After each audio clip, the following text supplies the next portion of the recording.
Rangers, Progenitors of Freedom, pilot by Timothy M. Kestrel, based on the Rule of Ranging trilogy. Interior Rogers Command Post, evening. The Rogers brothers are working on their weapons. There are maps laid out on the table.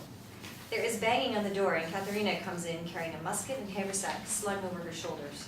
Her hair flows freely on her shoulders. Captain, I want to enlist. The Rogers brothers are surprised to see her there, armed. Mistress, cover your head for common decency. Catherina glares at Rogers, who turns to face her, steepling his fingers. I'm sorry, miss, but you're a woman. Only able-bodied female in your qua may enlist.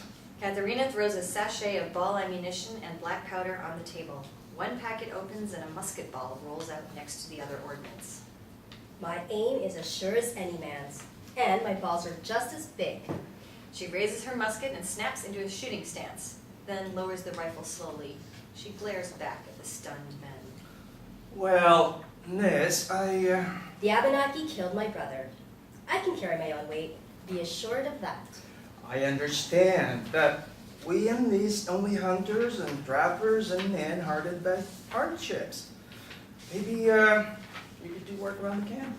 I'm no camp follower. I have the right to fight. Captain, women like me have lost kin.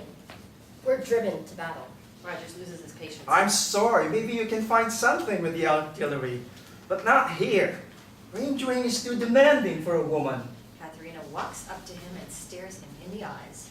So, you're saying women are only good to bear your children, then bury them for you when they are killed in one of your wars. Is that it? Richard walks around her, wryly sizing her up. He winks to Robert and faces her.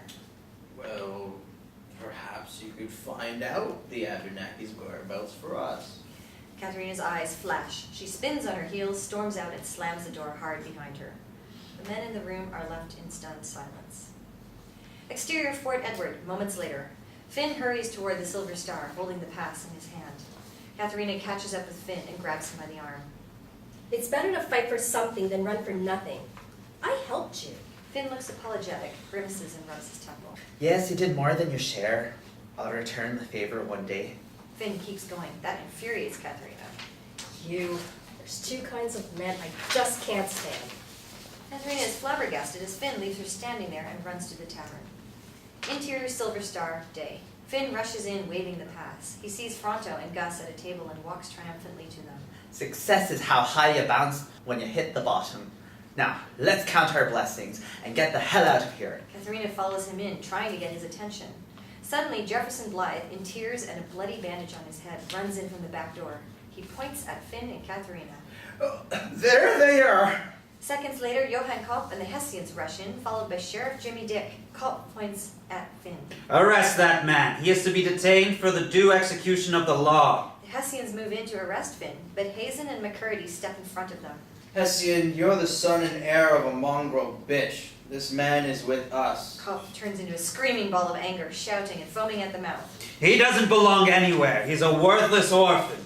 Leaders of men like me deserve medals for our courage, our obedience, and our loyalty. You're nothing but a fleshmonger, a fool, and a coward.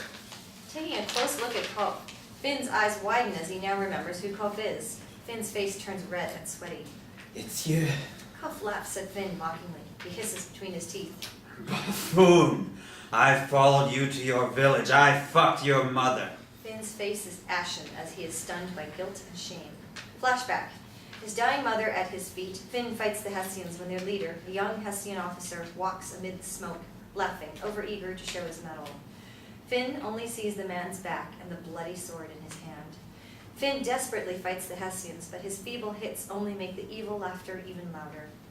The officer turns to Finn, who now sees the man is Johann Kopf Dotenkopf, only a bit younger. It is him who is laughing like a madman. Back to the Silver Star. Finn lets out an agonized cry and goes berserk.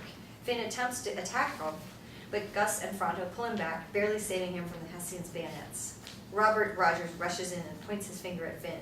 Stand down!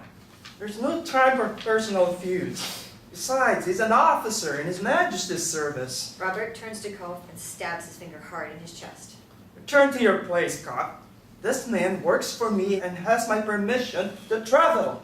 What Kopf sees is the 3 royal gorgets on the men facing him. He snarls and stays put. Finn's eyes dart between Catherina, the front door, Rangers, Rogers, and Kopf. He glances at the pass in his hands and looks at Gus and Fronto. They nod in approval. Finn keeps eye contact with them as he tears up the pass and drops the pieces of paper. He walks up to Rogers, staring him in the eyes up close, sternly.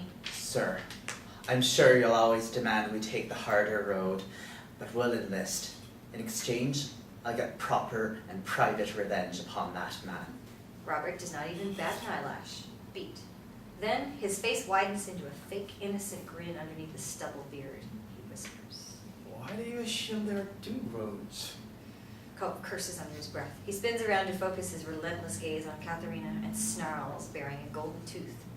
Terrified, Catherina takes a step backward against the wall, looking for a way to escape. Smashed